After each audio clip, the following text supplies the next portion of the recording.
Hello, ladies and gentlemen. It's 9 p.m. You are watching our live RTD channel. Welcome to this English news edition.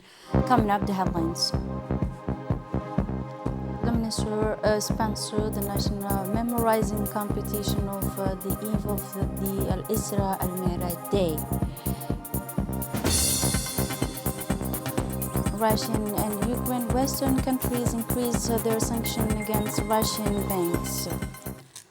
Those were the top stories. Thanks for joining us in our newsroom. The Minister of Interior announced that tomorrow, Monday, the 28th of the February, will be an official and paid holidays on the occasion of the Al Isra Al Mi'raj anniversary. On this occasion, the Minister of Interior sent a telegram of the congratulations to the people of Djibouti, the foreign resident in the country. Other news now. Under the patronage of the Minister of Islamic Affairs and Endowment, Mr. Mumin Hassan Barre, the Department of Islamic Affairs organized this morning at the People's Palace the closing ceremony of the 23rd edition of the national competition for memorizing and reciting the Holy Quran and honoring the first winners.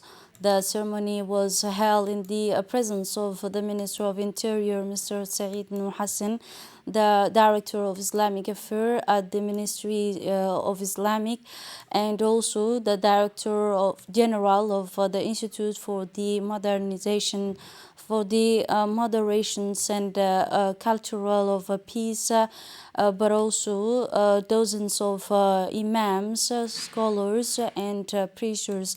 The minister has worked to provide the appropriate condition to ensure the success of this session of the Holy Quran memorizations competition, both at the administrative level and at the arbitration level. The Director of Islamic Affairs delivered a speech at the closing ceremony of the competition, in which he congratulated the first winners who won various awards.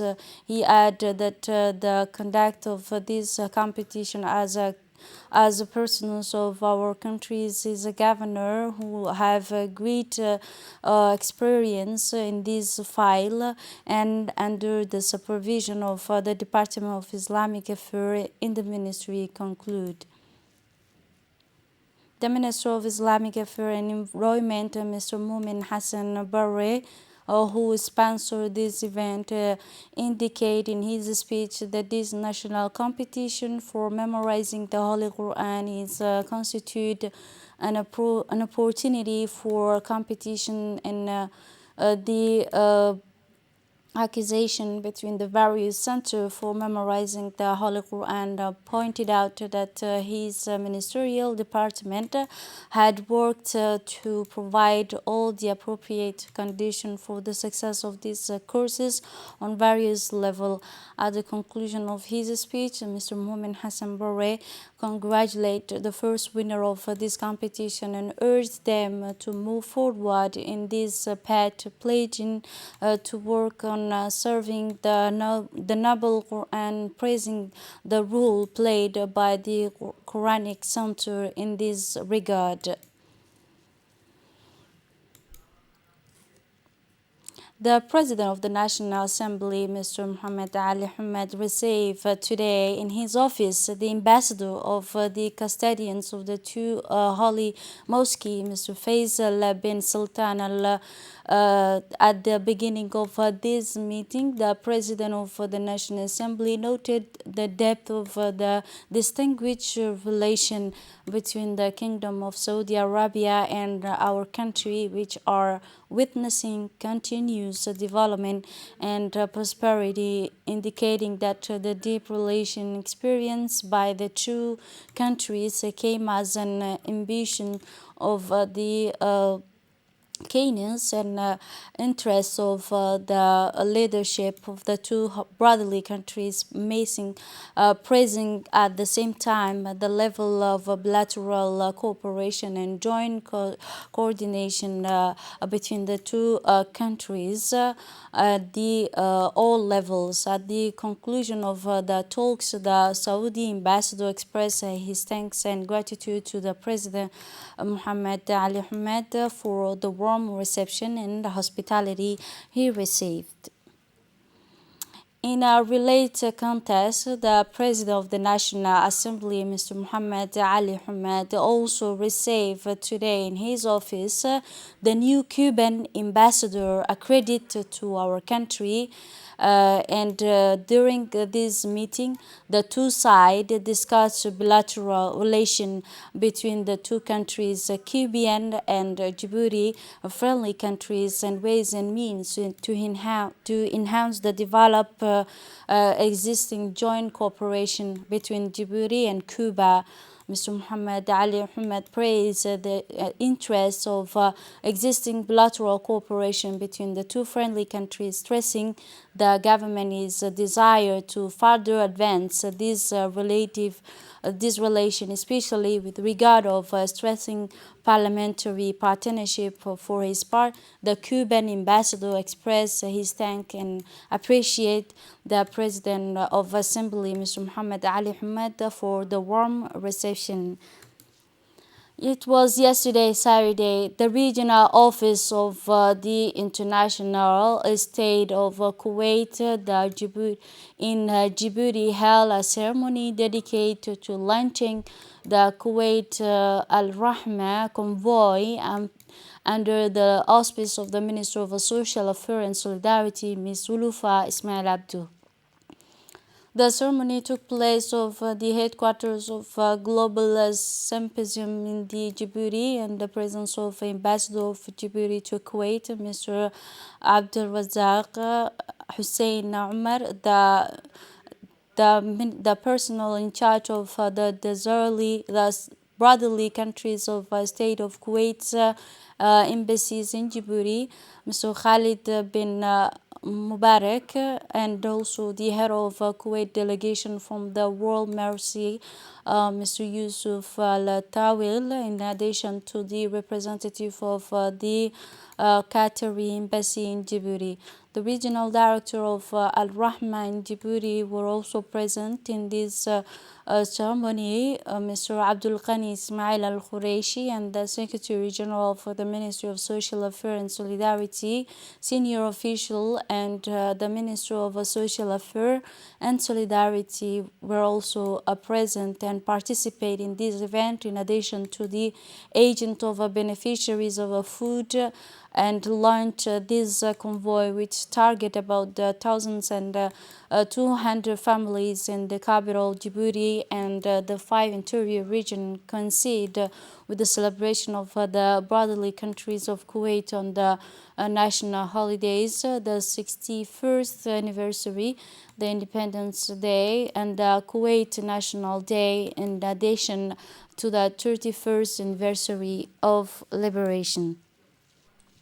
In turn, Mr. Abdul Ghani Ismail Al Khuraishi, in his speech, delivered a speech on the ceremony in which he noted that the success of Rahma Society in its outstanding effort in charitable work in Djibouti was achieved thanks to the tireless effort, care, and condition guidance of the President of the Republic, His Excellency Ismail Omar Guelleh, while the Djiboutian ambassador in Kuwait praised on the good relation existing between the Republic of Djibouti and the brotherly countries of Kuwait. He concluded. For her part, the Minister of Social Affairs and Solidarity, Ms. Ulufa Ismail Abdu, delivered a speech on this occasion in which she began by expressing on behalf of the government and people of the Republic of Djibouti and on her own name the warmest congratulations and sincere brotherly countries and also the leadership government and the people of Djibouti. On this occasion, she said the celebration of the National Day, she wished the country further progress and prosperity under his wise leadership.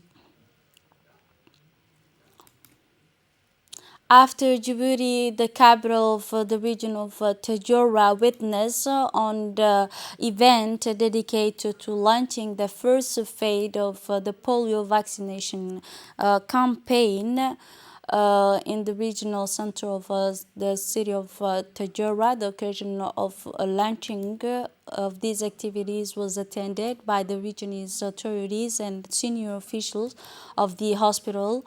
And it is worth noting that this is the first stage of polio vaccination campaign. The activities of this campaign will take place from February 27 to March 3.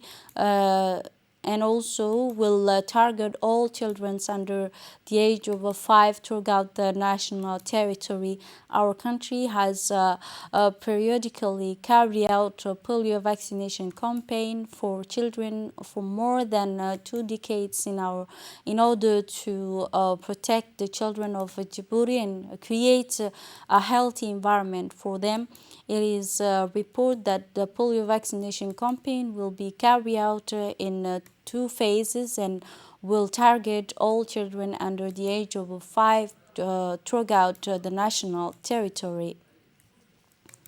As part of the effort to promote and advance human rights, the National Union of Djibouti Women, in cooperation with the United Nations Children's Fund and the European Union, organized an awareness workshop on promoting and protecting children's rights and combating female genital mutilation in the 11th district of the municipality of Belbela. This workshop aims to educate young women about the importance of protecting and promoting children's rights and combating female genital mutilation in Djibouti. The workshop witnessed a constructive and fruitful discussion on the ways and means to protect and promote the rights of children across the country.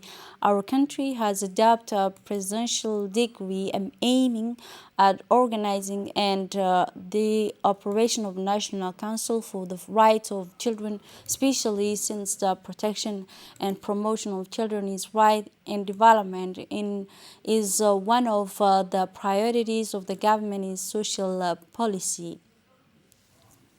Moving on now to the international scenes, Germany and its Western ally agreed to cut Russia out of the SWIFT global payment system. A spokesperson for the German government said on Saturday in a third sanction package aimed at halting Russia's invasion of Ukraine. The sanction agreed with the United States, France, Canada, Italy, Great Britain, and European Commission also include limiting the ability of Russia's central bank to support the rebels. The will also end the global and the golden passport for wealthy Russians and their families, and will target individuals and institutions in Russia and elsewhere that support the war against Ukraine. The spokesperson said the countries stressed their willingness to take further measures should Russia not end its attack on Ukraine. This is it for this edition. Thanks for watching and have a wonderful evening.